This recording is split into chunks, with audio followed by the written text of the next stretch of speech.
决战一触即发，乌建密集杀伤区，夺回16地。黑海联报，乌军瘫痪俄能源港口，俄罗斯已双线崩溃。乌军空袭重磅，扎波罗热上空击落俄苏34轰炸机。泽连斯基发出重磅表态，首次威胁轰炸克里姆林宫。空中警报拉响，欧洲全线备战，美空军高调出动。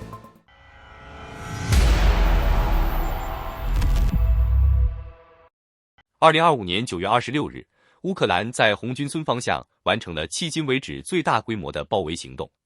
前线消息显示，乌军已收复超过300平方公里失地，并夺回16个定居点，形成了3个相互隔离的俄军包围圈，敌方部队失去联系且无退路。近1个多月来，乌克兰大规模部署无人机群，构建密集杀伤区，配合重炮火力对俄军实施合围。俄军试图增援或调运补给车队，但均在包围圈外围遭到摧毁，无法突破封锁。在苏梅方向，俄军尝试派遣增援部队支援东部郊区，但收效甚微。俄军在奥列克西伊夫卡一带布置冲锋队，并对金德拉季夫卡水库线发动突围，但均未成功。乌军在此地的反击与红军村的行动相互呼应，使俄军面临严峻压力。库皮扬斯克方面，俄军仍试图渗入这一关键交通枢纽区，小分队甚至尝试通过下水道潜入，但被乌军及时识破。乌克兰第10军无人机部队全力阻击俄军推进，郊区田野的交火持续激烈。尽管库皮扬斯克战线压力较大，但红军村等地的反攻行动为前线提供了支援，使整体战局更加紧张。另外，9月初，俄总参谋长格拉西莫夫在一段公开汇报视频中，背后作战地图赫然将赫尔松、尼古拉耶夫、敖德萨3地划入俄控版图，引发国际震动。如今，多个渠道证实，乌军已制定新一轮南部反攻计划，目标正是这3座关键城市。一场围绕黑海命运的大战正在逼近。敖德萨是乌克兰最大的港口，被誉为黑海明珠，承担全国90%以上粮食出口。一旦收复，不仅能重启粮食通道，更可打破俄军封锁北岸的企图。尼古拉耶夫是军工重镇和造船核心，苏联时期的航母便出自这里，掌握此地即可切断俄军南下装备补给。赫尔松则是第聂伯河下游要冲，也是克里米亚供水与交通生命线，重新夺回将直接威胁克里米亚安全。据悉，乌军已在扎波罗热方向集结大批主力，携带西方援助的主战坦克与装甲车，试图突破俄军布设的雷区，预计未来数周推进至托克马克、梅利托波尔等要点，为反攻3城打通通路。同时，乌军利用无人艇不断袭击黑海俄舰，意在削弱后勤。俄军方面，南部战区已组建3大兵团，第8集团军负责守住顿巴斯至赫尔松的补给线，卢甘斯克第2军加强尼古拉耶夫方向防御，而敖德萨周边则新增 S-400防空系统与口径巡航导弹部队，严防乌军空袭与登陆行动。分析指出，这场战局的成败有3大关键因素。第一，西方补给速度能否满足乌军在有限时间内的攻势需求，尤其是反坦克与防空武器的持续攻击。第二，若乌军成功切断赫尔松至克里米亚的陆上走廊，俄军守军或陷入补给枯竭的境地。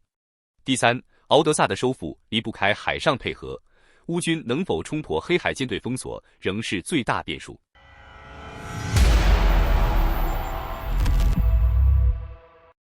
9月25日深夜至26日凌晨，乌克兰无人机对俄罗斯能源与军事设施发动大规模精准打击，进一步加剧俄方后勤困境。乌军成功袭击了3个天然气配送站，分别是卢甘斯克火电厂的主要供应站什恰斯提亚、阿索特化工厂关键供应站北顿涅茨克和诺沃普斯科夫，同时对俄罗斯炼油厂发起打击。据悉，克拉斯诺达尔边疆区阿菲普斯基炼油厂的 AT-224原油蒸馏装置被精准摧毁。斯摩棱斯克发生一列燃料运输列车与卡车相撞的大火。克里米亚阿米扬斯克无人机击中俄联邦安全局大楼，损失待核实。圣彼得堡至普斯科夫线路附近的铁轨被乌军游击队炸毁。在军事资产方面，乌军过去24小时内摧毁了克里米亚的2架 N-26运输机和1台M210M1 麦斯 M1 海岸雷达，并在扎波罗热击落俄军苏34战机。黑海沿岸的俄港口、新罗西斯克港和图阿普谢港也遭无人艇和无人机袭击，石油出口被迫暂停。9月24日，乌克兰还在黑海发起一场低成本高效能的非对称打击行动，对俄罗斯2大港口实施精准打击。无人机与无人艇组成的杀手组合直接冲向图阿普谢港石油码头。当地居民拍摄的视频显示，码头在猛烈爆炸中瞬间陷入火海，蘑菇云甚至在10公里外清晰可见。与此同时，新罗西斯克港的里海管道联盟设施也遭到精准轰击。这2处港口每日转运原油合计约200万桶，占俄罗斯海运出口量的近1/3。袭击造成石油装运终端瘫痪，2人死亡，7人受伤，当地进入紧急战时状态。这次行动堪称蚂蚁啃大象。乌军投入的 FPE 无人艇单价仅约5.5万美元，却精准破坏了俄罗斯价值1000亿的能源网络。目前，乌军对俄罗斯的连环打击已导致俄本土及克里米亚、乌东备战地区燃料供应紧张，汽油和柴油短缺严重。俄罗斯不得不宣布禁止燃料出口，直至年底。乌克兰持续的能源与军事目标打击，正让俄方在前线和本土后勤上陷入越来越深的困境。军事专家指出，乌军已经改变战术策略，放弃正面消耗战，转而通过多点精准打击切断俄能源供应链，从陆地输油管道到海上码头，一条条毛细血管被精准摧毁，而成本远低于俄方一架苏34轰炸机。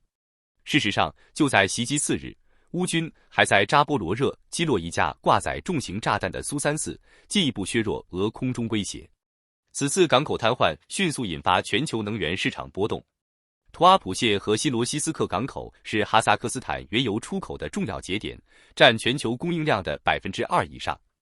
运输中断可能迫使哈萨克斯坦转向伊朗或亚洲其他替代管道，成本预计上涨30%，交付周期延长2周以上，国际油价或突破90美元每桶。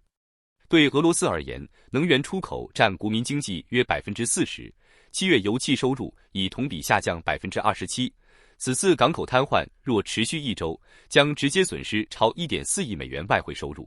同时，黑海制海权进一步收缩，俄海军连本土港口防护能力都面临考验，其战略威慑力大幅下降。从战术层面来看，这场袭击暴露出俄方防御体系的致命漏洞。约70%的防空力量被牵制在前线，本土防空仅剩老旧 S-300系统，难以应对低空突防的无人机与无人艇集群。索契海滩因无人机威胁紧急疏散，莫斯科防空导弹甚至误击民宅，战争阴影已经直接影响民众生活。未来，俄方是否会采取报复性行动，以及黑海能源通道的瘫痪能否迫使局势走向和谈，将成为俄乌冲突中一个关键变数。9月25日，特朗普在白宫接受采访时，罕见加重了对俄罗斯的批评。他直言，俄罗斯经济正在走向地狱，并指出，俄军把一切都炸得粉碎，却几乎没有夺取任何土地，甚至还在不断失去阵地。特朗普更强调，我对俄罗斯及其总统的所作所为非常不满。他无缘无故的杀人，现在他们已孤注一掷，处境非常糟糕。这一措辞变化透露出白宫的判断，俄罗斯正在军事与经济双线崩溃。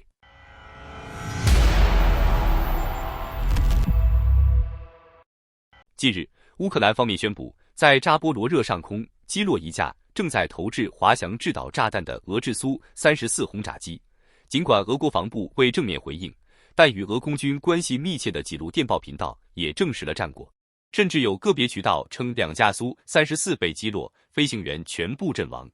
关于作战方式，目前存在2种主流说法：一是乌军借助前沿部署的防空系统或远程武器将其击落；二是乌方 F-16在艾利延等空情支援下悄然靠近前线，以 AIM-120中程空对空导弹对苏34实施偷袭。后一种可能性在军事观察员看来可信度较高，因为苏34在投弹时往往飞出前线野战防空网的射程范围，若无外来远程防空或前移的爱国者 S-300类系统。近年来，俄军为保护远程轰炸能力，不断将苏34等机型移往相对后方，加之俄方护航与预警配备并非处处完备，给了乌军利用空情优势进行精确打击的机会。苏34本身是双座双发的重型战斗轰炸机，单机价值数千万美元，其在前线投掷的制导炸弹对哈尔科夫、苏梅和扎波罗热等城市造成了严重破坏。因此，乌军对这类平台进行定点限制打击，既有战术必要性，也具有战略遏制意义。值得一提的是，俄方目前在防空部署上出现了明显分流，数量有限的 S-400等远程防空优先用于首都与战略要地防御，前线野战防空承压。加之俄方在某些时段未能为轰炸机提供充分护航，进一步暴露出防空体系的薄弱环节。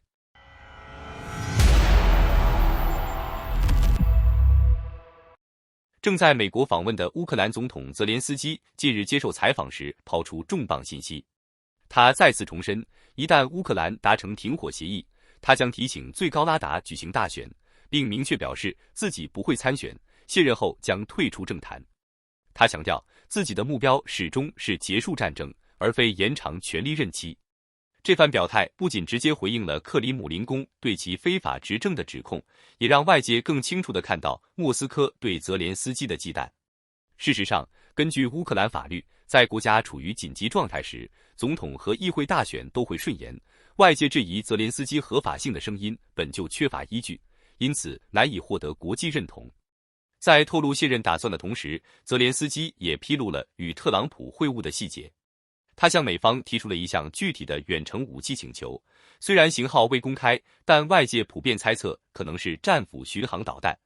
泽连斯基直言，如果乌克兰获得美国的支持，将毫不犹豫地用这些武器打击俄罗斯的能源设施和军工目标，并警告克工最好弄清楚最近的防空洞在哪里。媒体报道指出，特朗普对这一请求表现出理解与开放态度，但并未做出明确承诺。多家媒体与分析人士还指出，战斧巡航导弹的射程远超现有多数对乌援助武器，若被允许进入乌克兰武器库，必然被视为对冲突升级门槛的一次显著抬高。另外，泽连斯基在接受 Axios 采访时首次公开警告，克里姆林宫可能成为乌军攻击目标。泽连斯基表示，乌克兰目前已拥有可深入俄罗斯境内的无人机，但他希望获得更多先进武器，加速战争结束，并迫使俄罗斯重返谈判桌。他强调，袭击将针对俄罗斯权力中心，而非平民，因此克里姆林宫等关键机构的工作人员必须做好防空准备。这是3年半以来泽连斯基首次明确提出对克里姆林宫的打击威胁。另外，近日欧盟对俄罗斯的能源与金融制裁正在进入一个新阶段。在纽约联合国大会期间，欧盟委员会主席冯德莱恩与美国总统特朗普会晤后，宣布欧洲将在2027年前彻底摆脱对俄罗斯化石燃料的依赖。他在社交平台 X 上写道：“我们一致认为，必须迅速削减俄罗斯从化石燃料中获得的收入。这正是欧洲正在做的，通过推出第19轮制裁。我们正在禁止俄罗斯液化天然气进入欧洲市场，并将目标对准炼油厂、石油贸易商以及第三国的炼油企业。”这一声明呼应了特朗普此前对北约及欧洲国家的要求，即全面停止进口俄罗斯石油。与此同时，欧盟内部正在酝酿另一项前所未有的金融工具，为乌克兰提供高达1300亿欧元的赔偿贷款。据路透社援引欧洲官员透露，这笔资金将以被冻结的俄罗斯资产作为担保。自2022年俄乌战争爆发以来，西方冻结了大量俄方资产，其中约2100亿欧元存放在比利时的 Euroclear 结算所。如今已有1750亿欧元到期转为现金，可以为贷款提供基础。按照设想，这笔贷款主要用于支持乌克兰的国防支出，且只有在乌克兰未来通过潜在的和平协议获得来自俄罗斯的赔偿时才会偿还。换句话说，贷款风险由欧盟以及可能的部分 G7 成员共同承担。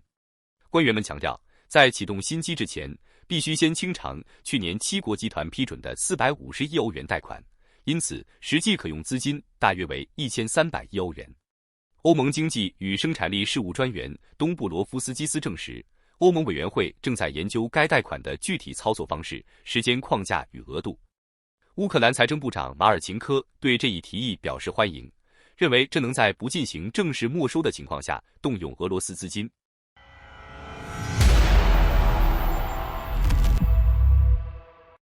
近来，俄罗斯与北约之间的军事摩擦不断升级，多起事件叠加，使得欧洲与北极方向的紧张局势骤然升温。最新的突发消息显示，匈牙利战机出人意料地在波罗的海方向出动，拦截了5架试图靠近拉脱维亚领空的俄罗斯战机。据图片报报道，当地时间周四，俄军出动了3架米格31、1架苏35和1架苏30。就在这些战机逼近拉脱维亚时，匈牙利的2架鹰狮战机紧急从立陶宛奥利艾空军基地起飞，成功将其驱离。值得注意的是，匈牙利和斯洛伐克长期被视为亲俄国家，但身为北约与欧盟成员，他们在此刻选择升空拦截，无疑意味深长，也印证了外界的判断。随着俄西对抗加剧，这些国家已到了必须明确立场的关口。更令人担忧的是，不明无人机正频频出现在北欧与波罗的海地区。9月25日晚，丹麦奥尔堡机场因发现可疑无人机而紧急关闭空域近1小时。这已是丹麦近期的第3次同类事件，稍早前甚至曾一度全面关闭空域。鉴于丹麦对乌克兰的援助力度极大，外界普遍将矛头指向莫斯科。与此同时，保加利亚也宣布将逐步停止俄罗斯天然气进口，加入欧盟的能源脱俄行列，进一步削弱俄罗斯在欧洲的影响力。为应对紧张态势，美国空军的2架 U-2S 侦察机近日还降落在英国，被视为对欧洲盟友的声援。与此同时，德国国防部长皮斯托里斯警告称，俄罗斯正在太空领域进行危险动作。2颗俄方的光明、奥林匹克 K 卫星被指积极跟踪由国际通信卫星组织运营，但同时供德军与北约使用的2颗卫星。柏林认为这是一种直接的安全威胁，引发北约的严重关切。据报道，包括美国总统特朗普在内，北约已经就此多次召开机密会议。要知道，北约尤其担忧的是，俄方不仅在常规军机上制造压力，其战略轰炸机还能携带射程上千公里的 KH-101巡航导弹，甚至可以换装核战斗部的 KH-102导弹。米格 31K 发射的匕首空射弹道导弹同样具备核打击能力。即便是突防性能有限的自杀式无人机，也足以对欧洲造成巨大威胁。其理论航程可达2500公里，从白俄罗斯或加里宁格勒发射，几乎覆盖欧洲绝大多数首都。相比乌克兰已经形成的密集防空网络，欧洲目前在应对大规模俄式空袭方面几乎没有准备。这也是为何俄方频繁的边界挑衅会引发欧洲内部强烈不安。可以预见，随着俄罗斯在军事、外交上的压力测试愈加频繁，北约不得不在克制与强硬之间做出抉择，而这正是克里姆林宫希望看到的战略困境。与此同时，另一场对峙发生在北美方向。9月24日，俄罗斯2架图95轰炸机与2架苏35战机飞进阿拉斯加防空识别区，美军随即出动4架 F-16战机拦截，并派出4架 KC-135加油机和1架 E-3预警机支援。最终，俄机被迫撤离。北美防空司令部确认了事件，并强调俄军始终停留在国际空域。但这已是俄方今年第4次飞进阿拉斯加，本质上是一种持续的试探。面对目前的情况，罗马尼亚方面最高国防委员会已决定，授权指挥官可下令击落任何非法进入罗马尼亚领空的军用飞机，但民用飞机的处置权仍由国防部长掌握。波兰则提出更为激进的方案。选举报9月25日报道称，波兰执政联盟计划通过一项新法律，建立先开火后问责机制，允许在未经北约或欧盟批准的情况下，在第三国领空，如乌克兰或白俄罗斯，直接击落可能威胁波兰的无人机或导弹。若法律通过，波兰不仅可以减轻乌克兰的部分防空压力，还可在俄罗斯无人机上处于白俄罗斯领空时即采取行动。与之形成对比的是，美国和德国等国更为谨慎。北约秘书长马克·吕特在接受 CNN 采访时表示，他支持特朗普关于击落入侵北约领空军机的呼吁，但强调必须先评估威胁，而非立即采取极端手段。他不同意在俄罗斯军机进入北约领空时就立即动用武力。外交层面上，俄方的表态也在升级。9月25日，外长拉夫罗夫在 G20 外长会上公开声称，北约已向俄罗斯宣战，将矛头指向西方，通过援助乌克兰直接参战。而俄驻法大使梅什科夫更警告称，若俄军飞机在北约领空被击落，将意味着军事冲突的开始。然而，北约方面对此予以驳斥，并指出俄方所谓的红线已多次被突破，从最初的援助武器，到提供爱国者防空系统 F-16战机，甚至允许乌军打击俄本土。这些界限早已一一被踩过，但大规模战争并未因此爆发。好的，感谢你一口气看到最后了，这是对我们最大的鼓励和支持。要看最全面、最及时准确的战场热点报道更新，就请每日锁定新冷战情势。如果您喜欢我们的节目，也请您点赞、留言、订阅，把视频分享出去，让更多的人看到这个节目。想要赞助我们的朋友，可以打开超级感谢打赏赞助，帮助我们能持续做出更多好节目。谢谢大家。